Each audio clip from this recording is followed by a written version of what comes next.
Howdy, y'all, and welcome to the EEARSS podcast produced here at Terrier TV. I am Frank Alligator Robb. That is the Bill Curtis. Bill, how are you today, buddy? I'm good, man. I'm good. What's new and exciting, Bill?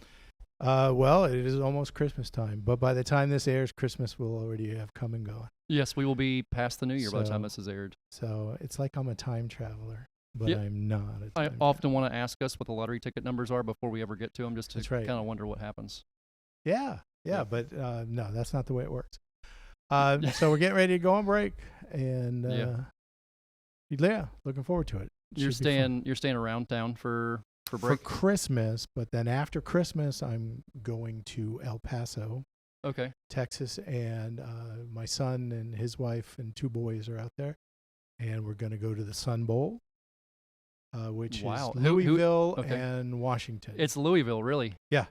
Louisville, okay. the Louisville Cardinals Playing the Huskies. playing the Washington Huskies. Yep, Washington has a very good team, but Louisville has a Yeah. historically it's very good team, too. yeah, they're favorite, I think.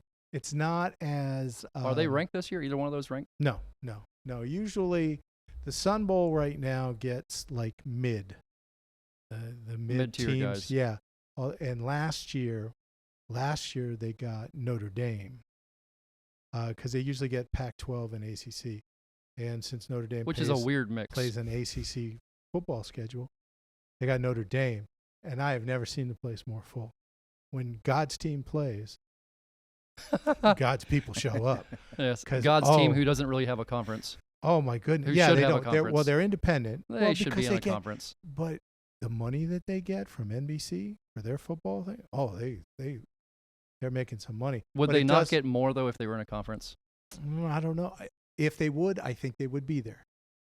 I think they would. Because be it's only there. a couple of teams, right? It's them and what? There's only one or two other teams that I don't have a It conference. BYU used to be, but they joined the Big 12. I don't know of anybody else. We'll ask our guest because he's an athletic guy. That's Do you true. know of another?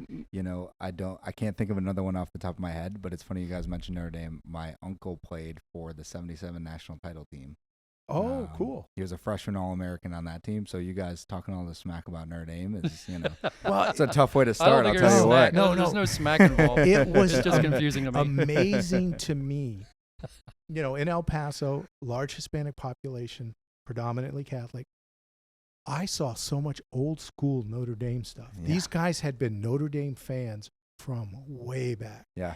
That's and cool. when Notre Dame was picked, I looked the day before and I bought my ticket. And then when Notre Dame was picked, the day after, there was not a ticket available. Yeah. I mean, that fan base is Oh. decidedly national and Yeah. very, very loyal. Oh, Pretty yeah. much global. at Yeah, this it really point. is. Pretty much global Yep, at this it point. really is. It surprised me because I did not think of that. I did not think that would be such demand. Like, you got Louisville and Washington. You go on the website now for the Sun Bowl, half the seats are still unsold. Really? Oh, yeah. I thought that would be a sought after game. But what happens is the city of El Paso loves that game, and they will turn out for it. Now, they don't buy tickets ahead of time, though. Right out the gate. They all go to the gate, and they line up, and they buy tickets. And, it's a well-attended game. It's a cool stadium, built right into the mountains there. Yeah. It's probably the most beautiful stadium in college football, really. Oh, yeah. Yeah. It is so cool. Yep, haven't seen that one. Oh, you haven't? Haven't seen that one. Well, but No. when the show's over, I'll show you a picture. Literally built into the side of a mountain. Yeah, it is. Yeah. You can go. And what team plays there normally? Texas, El Paso. Yeah. Okay. The Miners. Yeah, Okay. the University of Texas, El Paso, UTEP. Okay. And you can go to the press box, and there's a parking lot on level with the press box. So you can park at the press box and walk straight into it. And then the stadium goes down. That's pretty unique. Oh, yeah. Yeah, That's it is pretty very unique. And it's a very pretty stadium. Okay. Learn something every day. Yeah. That's where it's at. Should we introduce our guest and jump into I think it? we should since we've already Yeah, picked since, his that's since brain. we already picked his brain. Incredible segue. So Yes. today on the podcast, we are joined by the athletic director for Astronaut High School, Matt Ahlstedt. Close. Was it close? There you were. Dag I told you. flippin' nabbit. I told you before the show, if you're close, it counts. Allstead, right? Allstead. There it is. Allstead. Spot on. Ahlstedt. Yeah. Yeah, You made it too complicated. I did. Make There's it a too lot of complicated. consonants, and I think sometimes people want to add syllables as a result. There we go. Since we have 3 football guys on the podcast right now, and we just started, or we're just fixing to start. Did it start last night? The college football playoffs. It actually started. Oh, the playoffs. The playoffs start Friday. Don't start till the 20th. They start Friday. Yeah, Friday. Okay, explain to me this. I'm confused. It's the top 10 teams? 12. 12.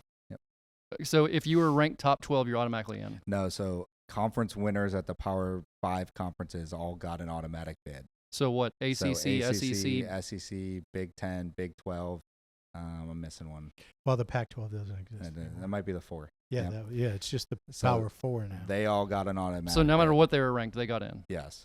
If they won. Well, the if they won the if they championship, won their league they championship. won their conference. So if They they get an were automatic champion bid. and they didn't win, the person who won goes in? Well, you're not a champion if you didn't win. Well, that's what I'm saying. If you won the championship, no matter what you're ranked, you're in. Yes. If you won your conference If you were in your championship, conference yes. championship game, you were in. Yep. And then. So are there any oddball teams that are in? Well, there are teams that are not Power historically, 4 yep. teams, but they won their conference. Yeah. Where they did well. Everybody in though is ranked. Yes. Yeah. Yes. What's any idea what the lowest ranking team is? Oh, good question. That's good. Or is there a team that's in it typically that's not in it? I mean, there's several. So Well, there are teams that aren't in it. Indiana University's in this year. Yeah, Indiana. Well, Indiana had an incredible season. Yeah. They've been like a top 25 team top 20 to 25 team for a long time though, haven't they? No, No. they've Haven't actually they? been pretty bad. No, Oh, they. okay. Oh yeah, they were Yeah. miserable. Yeah. Interesting. And then what's the name of their coach? Kurt Signetti. He was with Nick Saban at Alabama for a little bit, and Okay, was so at he's got a James Madison. background. Yeah, he's Yeah. incredible. Yeah. Yeah, he turned the program around. Yeah, They saw overnight. him. Yep. Interesting. So there's some good ones. I'm excited. It's progress from a 14 playoff, in my opinion. But The teams that are in the bowl games are obviously not in the college football playoff. Well, although there are some bowl games that have a tie-in with it. The first, okay, I'm so confused. the first 4 games, okay, have no bowl tie-ins. They're just They're just playoff games. Okay. Then you go to the second round, and it's tied in with the Sugar Bowl, the Orange Bowl, the Fiesta Bowl's in there somewhere, the Cotton Bowl's in there somewhere. So there are tie-ins with those. The second round and the third round have bowl tie-in. So 12 teams. yes. Yes. Are there so it's 4 different brackets basically coming together as one? Is that what 4 different? Right. 4 teams got to bye. So there are bye weeks. Okay. So Yeah. that's what I was wondering if 4 there's teams bye got weeks to or not. bye. 8 teams play the first week. And how were the bye weeks determined? It was the top 4 guys? I believe it was those. I think top it was 4. all conference champions. Yeah, all the weren't conference they? champs, and then all the first round games are played at home sites. So the higher ranked or the higher seeded of the teams in the first round is hosting their first round playoff game. And So then they're from mirroring there- it very close to the NFL. A It's- version of the NFL. Yeah, it's kind of a hybrid of like the NFL and like the NCAA tournament. Interesting. Okay. That explains a lot. Thank you, guys. I appreciate Yeah, that. you're welcome. All right, so Matt, tell us a little bit about you, where Sure. you're from, and as Bill said earlier, how did you end up in Florida? Yeah, well, it's funny. I don't know that I could have ever picked out Mims or Titusville on a map probably 5 to 10 years ago, and now I'm basically all in here. So I grew up in Milwaukee, Wisconsin, and I grew up sort of what I would consider middle class, but had some rough elements to my childhood. And I say that because it's a lead into why I ended up sort of moving around, and also has a lot to do with what motivated me to get into education full time. So I grew up in Wisconsin. I ended up going to school at University of Wisconsin-Milwaukee in my hometown. I took about a year and a half off after high school and waited tables at a nursing home actually, and saved up enough money to be able to pay for tuition, and had some help from the government on that one too. So attended University of Wisconsin-Milwaukee, graduated fast. So I went to school every winter, every summer, and all your traditional semesters. And then my last 2 semesters on campus, I actually took what was called a class overload. So I had to ask my program director if he would allow me to take an additional 2 credits or 3 credits. So I graduated in 2.5 years. Got it done pretty quick. So I ended up graduating with my Holy moly. with my cohort that I would have originally graduated with, but took that time off. I graduated with that same class. Amazing. Which was awesome for me. I'm very proud of that. And it was a wonderful time, man. University of Wisconsin-Milwaukee is, I don't think, a place everybody knows about outside of that area because, there's no big time football there. It's a basketball school primarily, but it's an incredible place. It had, at one point when I was there, the highest percentage of Pell Grant recipients at any university in the country. And so it really serves that urban community, and it serves that underserved community that I was a part of in a lot of ways. So incredible mission. As soon as I graduated, it's funny, I listened to the episode you did with Dr. Gay the other day, and I believe the word he used was meander to describe his life story. Yeah. And I thought to myself, I was driving home at, it was probably 10:30 at night. I was leaving a basketball game or something, and I thought to myself, boy, that resonates. That's a good word. The interesting ones do meander. Yes. Yeah, the interesting ones involve quite a bit of meandering. No doubt about it. I graduated. I had always had a notion that eventually I wanted to be in education. But I also, like I said, I grew up pretty tough and pretty poor. And I looked at the education field and I thought, oh, that's not going to allow me to have the kind of lifestyle I want to have. So I kind of bristled at it at first. And I ended up working for AT&T Small Business. They had just opened a satellite office in Milwaukee, and I got a job there essentially selling, this sort of technology to small businesses in the Milwaukee area. Cold calling, every coffee shop and restaurant in town and trying to get our POS systems in there and doing the whole thing.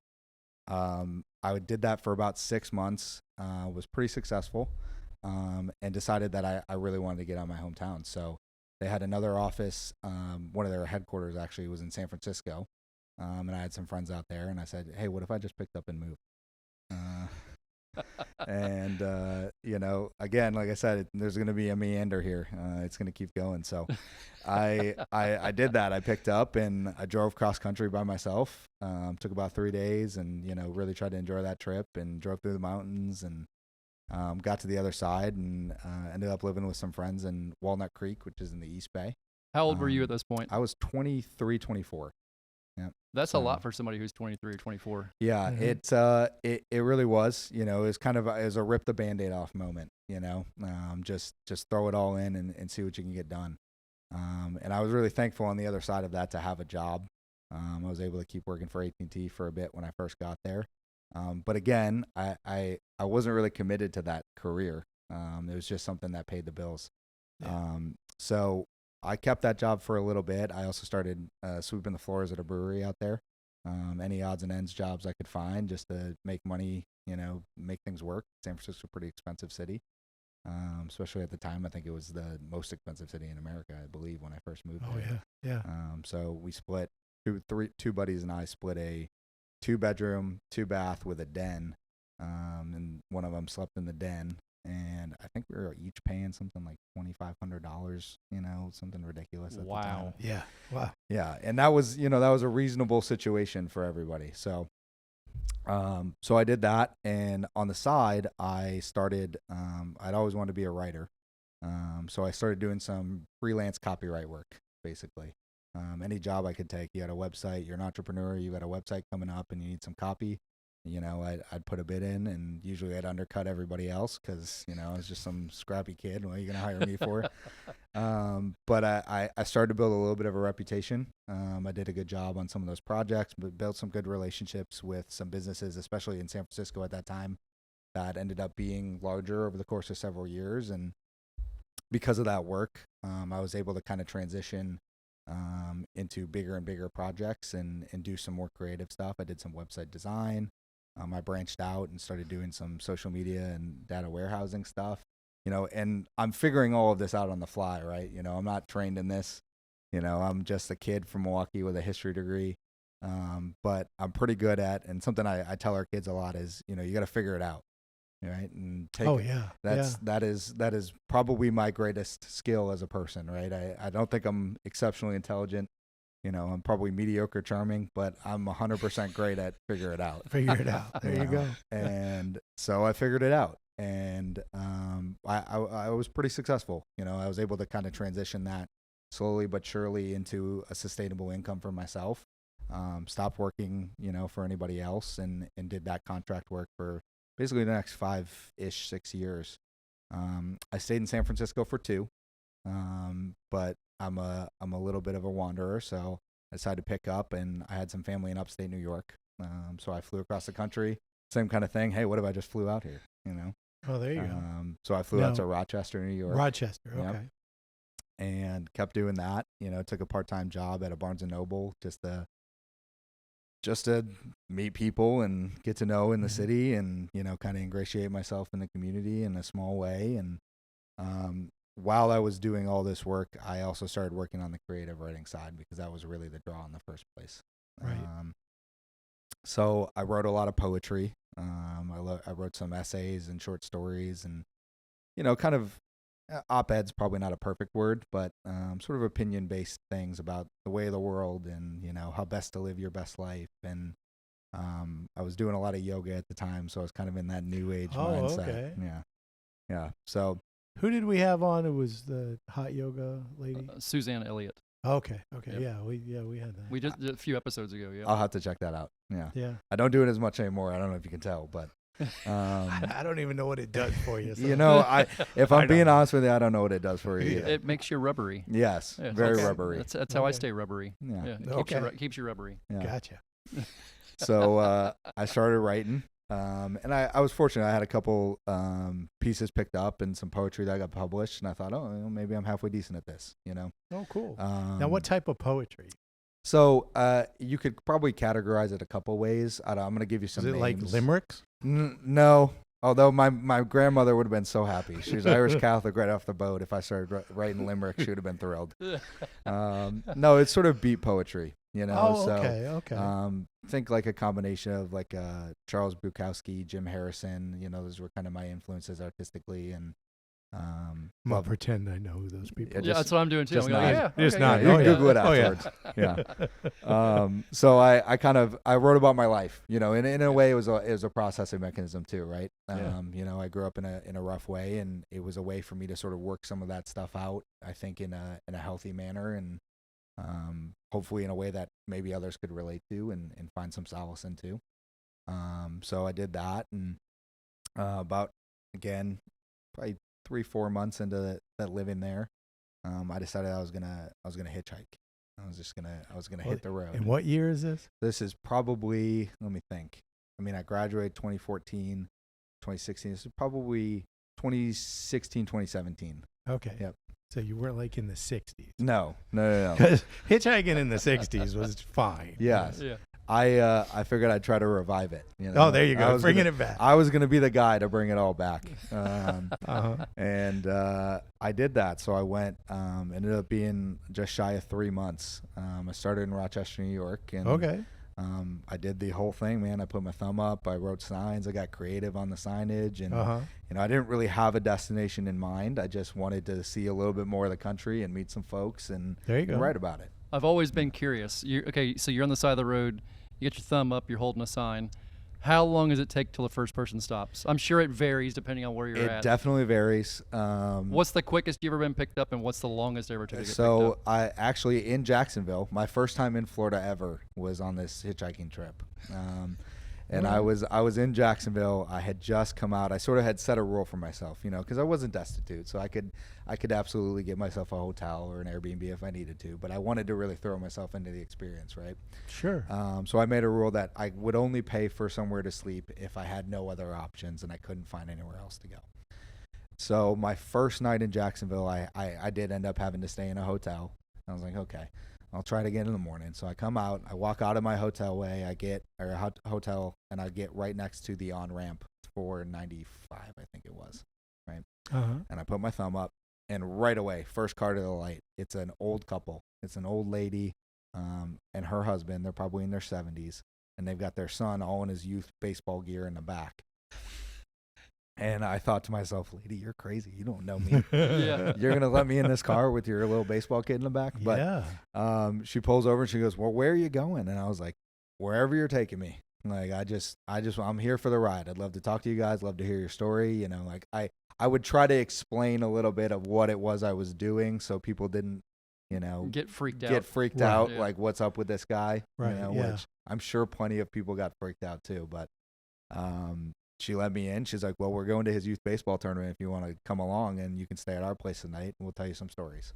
I said, How awesome is that? that was pretty great. Yeah. Yeah. So Yeah. Wow. I took her up on it, and I went and watched probably 7 hours of Little League baseball. And she said, you can come. The only requirement is, we do cocktail hour here and we watch Wheel of Fortune. So you got to sit down and watch Wheel of Fortune and have a cocktail with us. And I said, you got it. There you go. Seems like a good trade. Not a problem. Not a problem. So that was probably the quickest. There were some days where it was, just nobody wanted to stop and help. Yeah, you ever want to get over a fear of rejection? Go stand on the side of the road and put your thumb up. It'll burn you quick. Okay, you gave us the good story. Sure. Now give us the other side of that story, because I know there's boy. got to be a flip into that spectrum. Yeah, I mean, I'm an educator, so I should probably be careful about too many of the details, because there were some pretty sketchy ones in there. Yeah, I bet. Yeah, there was, I would say really, by and large, wonderful folks. Yeah. I really mean that. And Mhm. I Our think- country's full of a lot of that. Yeah, and without a doubt. I think that gets lost a lot, and that certainly wasn't my intention, but I think I did learn a lot about how to relate to humanity kind of writ large and take people where they're at during that trip, That's because amazing. people are pretty awesome, and they've usually got a reason when they're not awesome for being not awesome, and if you take the time to understand that, does a lot of good. No doubt. But yeah, I definitely there was a night in Savannah, Georgia, where I could not find a place. I could not get out. I could not get a ride. And I just opted for, let me see if I can sleep on this bus stop. And I did it. I slept in the bus stop, but it was an eventful evening, to say the least. You get all the riffraff. Oh, of you mean they Savannah. didn't leave you alone? They didn't. Shh, quiet, fellas. No he's respect sleeping. for privacy. Really just rude if you think about it. Just not helping. Yeah, but there were some other ones, but I'll save those ones for maybe Off a the different air. time. Yeah, That's right. we'll discuss that off Or the air. your Yeah. book, Or the right? book No if I doubt ever about get to it. There you Yeah, go, no doubt about it. Yeah. All right, so you're in Florida. So I'm in Florida. I do end up finishing that trip. I go back to New York. I meet a girl, and I moved to Toronto. So I lived in Toronto for 2 years. She was also an entrepreneur, so we worked really well together. And I was So able did to- you have to, immigration-wise? It was a whole thing. So you had to prove a proof of income. You had to have a pre-established amount of money to enter the country. You had to have enough to sustain yourself. I think it was 3 months plus enough to buy an exit ticket, and they predetermined that amount. And then you had to prove that you could make a living in the country independent of being hired if you hadn't already been hired. Okay. And I believe what it was for me, I had to either renew or return every 6 months. So I could renew my temporary, it was really like a work visa is what it was, Okay, yeah. every 6 months. Or I could return to the United States for a sustained period of time. Usually it was like 2 weeks, show some sort of proof of residency in the United States, and then come back. I will say Canadian immigration at the time was very friendly. Oh, good. Oh, Yeah, okay, yeah. okay. So I did not have a huge problem with that. And I was able to work some contracts in the country as well. So that was sort of my temporary work support. And it's a wonderful time, man. And it's a great city and a unique experience. And another thing I wouldn't have put on my bingo card when I was born, but I'm glad I got to do it. Eventually I realized they don't have college football or high school football in Canada. And, Did you get into Canadian football? No, I tried. I did try. I did try. It is so weird. I tried to buy into the Winnipeg Blue Bombers for a minute, and Right. just couldn't do it. Couldn't do it. All the Uh-uh. sprinting around, and it's just not the same. 3 downs. That's What is right. that all It's about? It's nonsense. Yeah. Yeah, I don't know what they're thinking. I don't think they know what they're thinking. So that was my last stop. So I was in Toronto. That relationship ended. I knew I wanted to come back to the States, and I had toyed around with a couple different options in terms of where I wanted to move, and I'd essentially been kind of a nomad for the better part of 6 years at that point. Right. And I knew eventually I didn't want to do that anymore. But see, you were in Toronto, Yes, and everybody from Toronto goes to Florida. this is true. Yes, So it's the natural it was. I was following the crowd, just Yeah. going along. That's It's right. like being swept with the tide. That's exactly right. I had no idea. It wasn't even really my own doing. Oh. It's Next just thing you straight know, peer pressure. You just woke up and you were in Florida. Yep, 100%. Yeah. So I actually had some family down here, which is how I get to that point. And like I said, I knew I wanted to be an educator and a coach full time. That had kind of always been on my radar. And I'd felt like over the course of that time, I'd explored enough and I'd done enough interesting things, and then I'd proved to myself, hey, if I wanted to make this amount of money, I could do that. And I was ready to kind of get back to, hey, what really makes my heart tick, and what do I want my life's calling to be, and what do I want the impact I have in this world to be. So I came down here and ended up getting a job at Atlantic High School. At first, was just coaching the offensive line. So the head coach there, Jeremy Bell, Squatty Bell, he's now the head coach at Mainland High School, had just gotten that job. He was looking for an offensive line coach. I had some friends and family who connected us and said, hey, you should talk to this guy.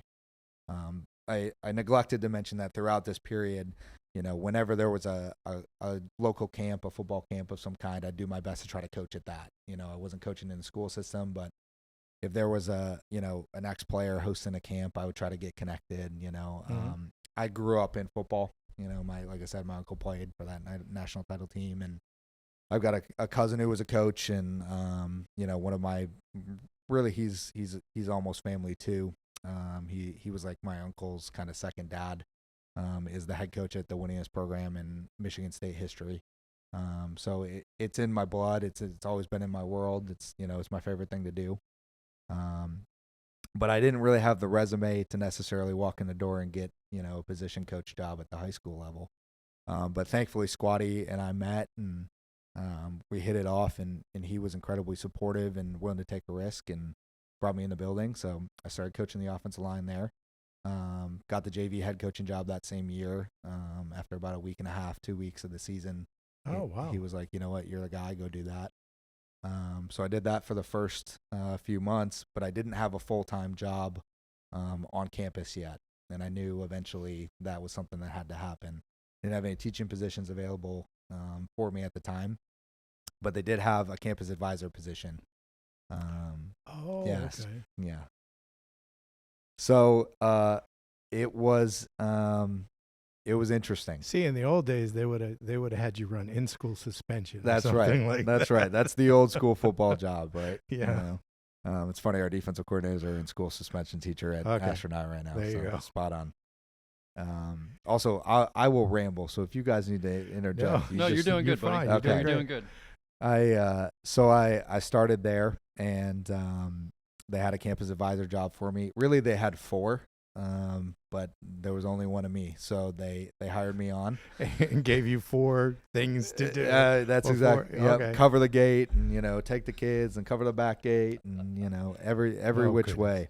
But I'll be honest. I think it was, for me, it was an amazing experience because Kept you busy. it kept me busy. It kept me in the education world right away, and now that I'm in the role I'm in, and I think about leadership, in a much more holistic sense, having that experience really reminded me of how many hands are required to get the job done at a high school.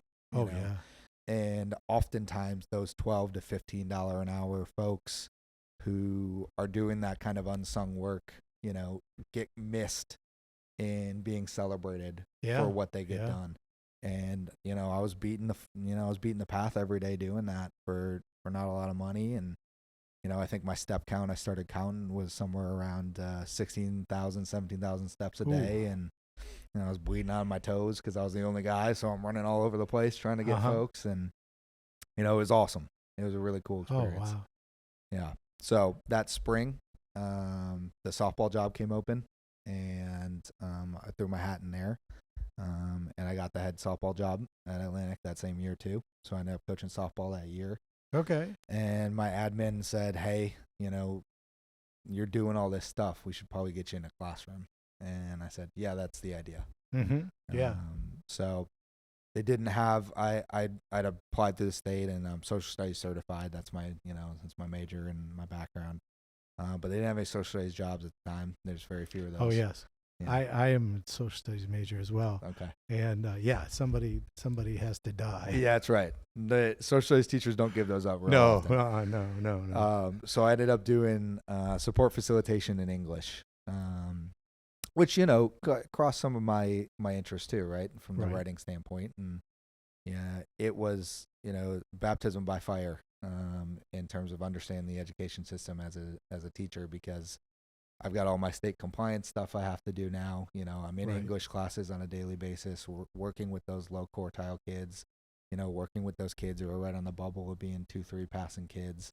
Uh-huh. And I got a real, and I'll give my administration there a tremendous amount of credit, because they gave me every opportunity to learn as much as I could, as fast as I could.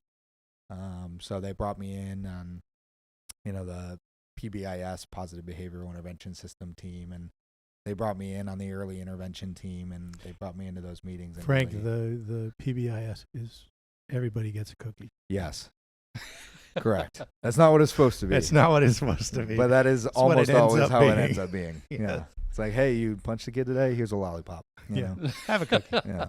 Dear Lord. Yeah. Okay, that took a turn. It All right. did. Yeah. I'm sorry.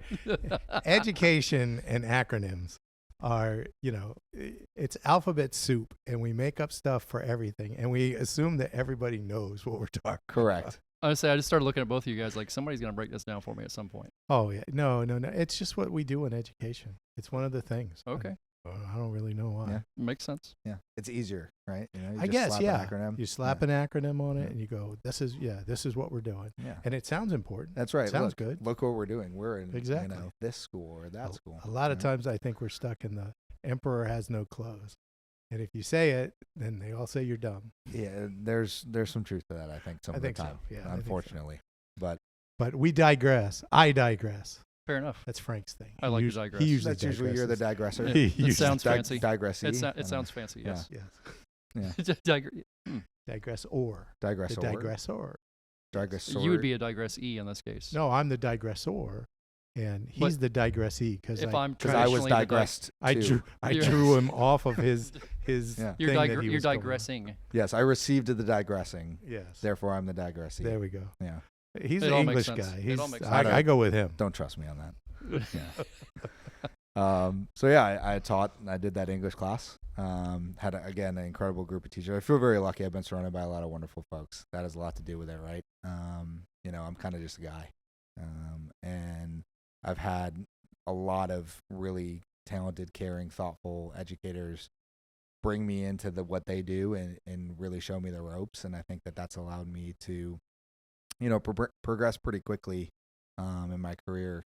Yeah, it's cool when somebody takes you in and says, what do you need? And this is what I've been doing. You can take this and give it to you. Stuff that they've put. It's amazing. It happened to me when I came in. It too. makes such a huge difference. And, I really we joke, I still am in a group text with all the English teachers. I was the only male in the English department. And I had, 8 moms and 2 sisters. And there you go. Yeah. And they, they mothered the heck out of me. They showed me the ropes in every way. And as an educator, there are so many different ways to do the job well.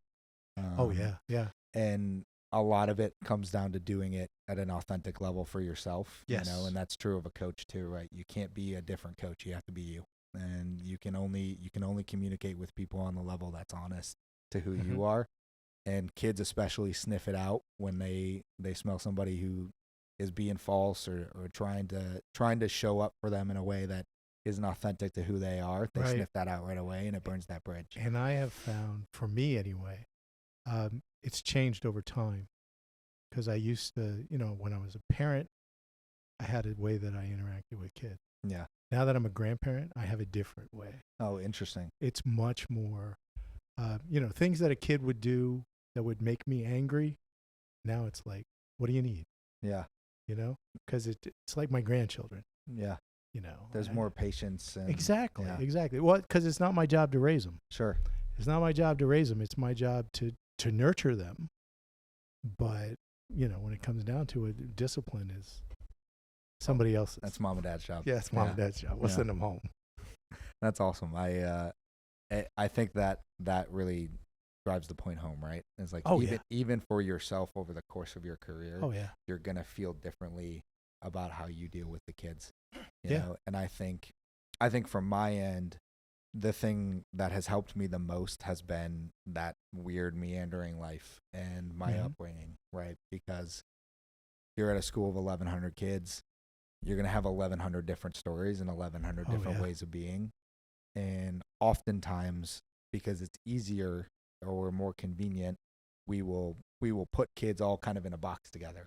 Sure. You know, and there's that happens with all of us. We all do that. I do that still too. And there's some similarities, but and there are, but if you can suss out what's helped me, I think, be a really high level relationship builder with our kids is if I can suss out the one or two things about you that are, you know, maybe a little off the beaten path and are kind of core to who you are, but that maybe don't get noticed or acknowledged, you know, and we can communicate about those things.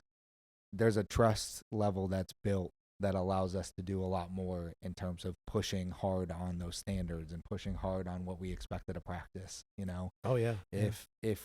If I can build that depth of relationship where you know that I hear you in a way that maybe you're not being heard consistently, right? You're going to hear me when I ask you to do things. Yeah, you know? absolutely. And you're going to go to bat for me.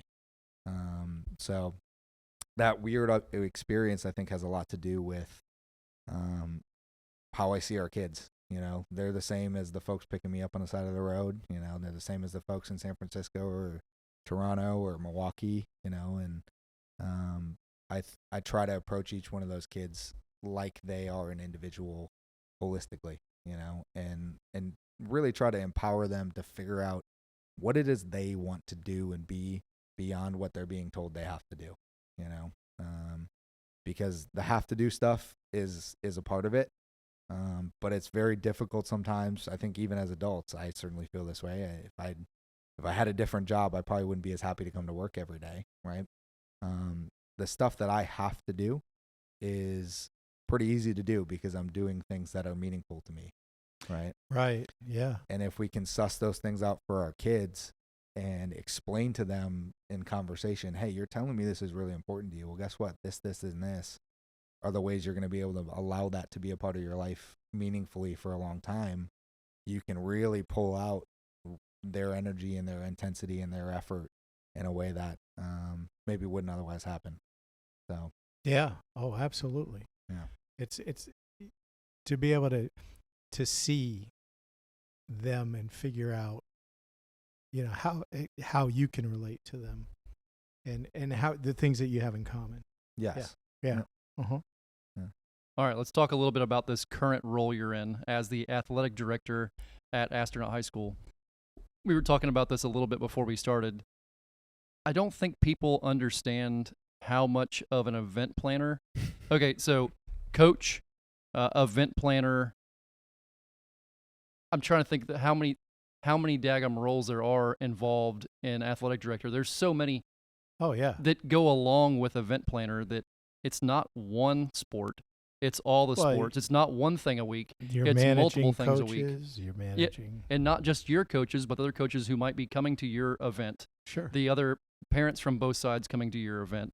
The students who are there. There's so many pieces and parts of the puzzle. How your calendar must be insane. Yeah, it is. No, I'm shocked I was able to fit this in today, I'll be honest with you. You know, I think I had to cancel the first time. So I think I texted you and said, hey, I triple booked. So which I completely understood. I'm like, having that job, I completely understand. No, it's a ton of moving parts. And, you know, you get on our end, you get activities too. So that's, you know, band, choir, orchestra, theater, dance, plus all your clubs. That's all under the umbrella.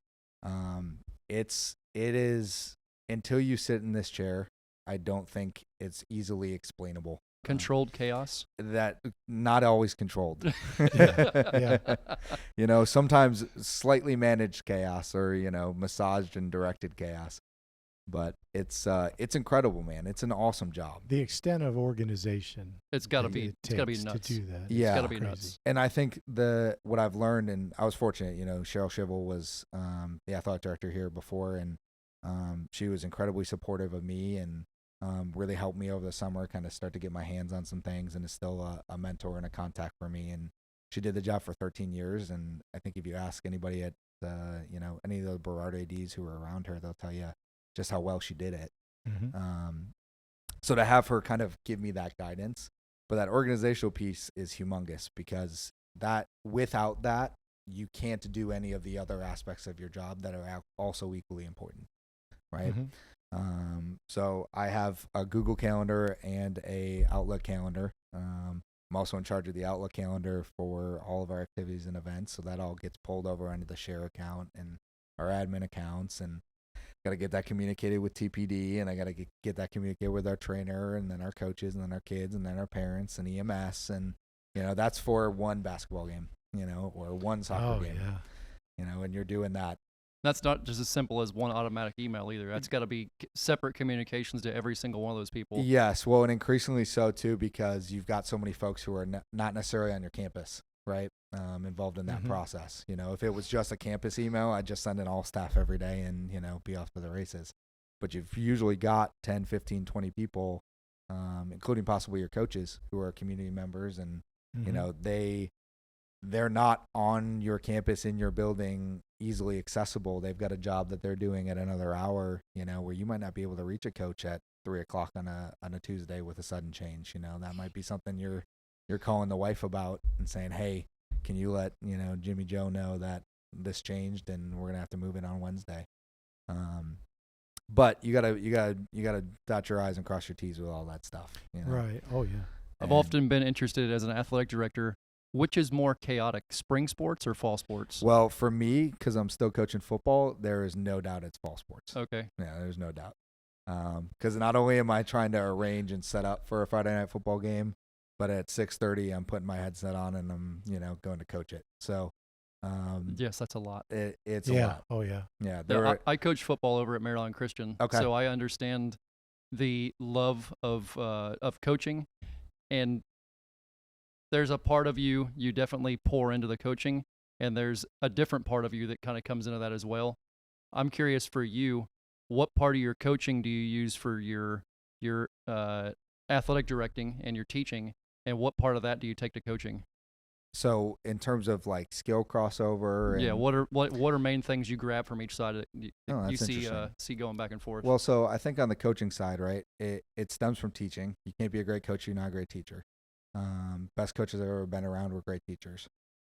So I really pull from that bucket. I think the coaching side, it's a little odd to say, given that, I'm quite a bit younger than some of our head coaches, but my job as the AD is to coach our coaches too, and to figure out, just like I would with a player, hey, here's what they're good at, here's what they're not so good at, here's where I can help them be a little bit better, and here's some ways I can set them up for success and situations I can put them in. So that coaching mentality of looking around at everything on our campus really and saying, hey, where are we great? Where are we not so great? And how can I best emphasize these things and either work through, massage, or hide these things? That's that coach's mentality, right? And really, to me, all of it it's a communication thing. Everything that I do on a daily basis comes down to, do the people around me feel like that they can trust me? Do they feel that I'm competent? Do they feel that I have their best interests in mind? And that comes down to coaches, parents, kids, admin, everybody, every stakeholder involved has to know those three things. And I don't know that I separate those things necessarily. I think I approach all of them sort of like they're one thing, right? Which is showing my love and my dedication for the people that I work with and work for, and pouring that out to them in any way that I can find to do, and having that sort of analytical eye of trying to pick apart in a constructive way, where I can step in to most benefit a particular coach or a particular program or a particular kid.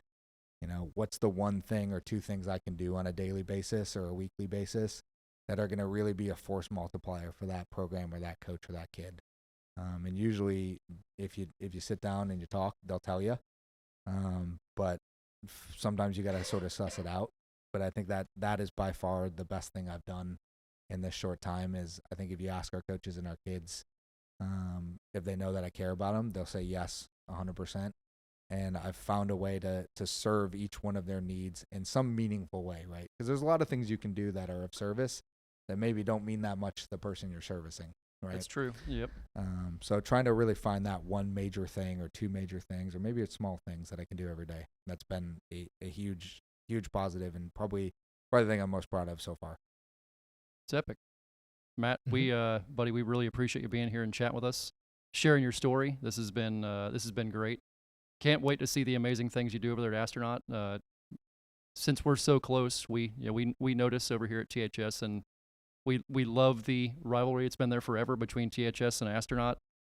I think you guys have a beautiful school. My brother obviously is over there. Yes, he is. I enjoy that. He's a THS alumni also, but we don't worry about those kind of things. It's just it's great. I'm happy you're there. Happy you're Thanks, man. enjoying the job, and I guarantee with the ethic you have, the kids are going to be loving it too. Well, I appreciate that, guys, and thank you for having me on. I don't know how we got connected here, but I'm real thankful. It's a humbling thing to come share my story and let me yap at you for 40 minutes. So I've heard your name dropped by several people.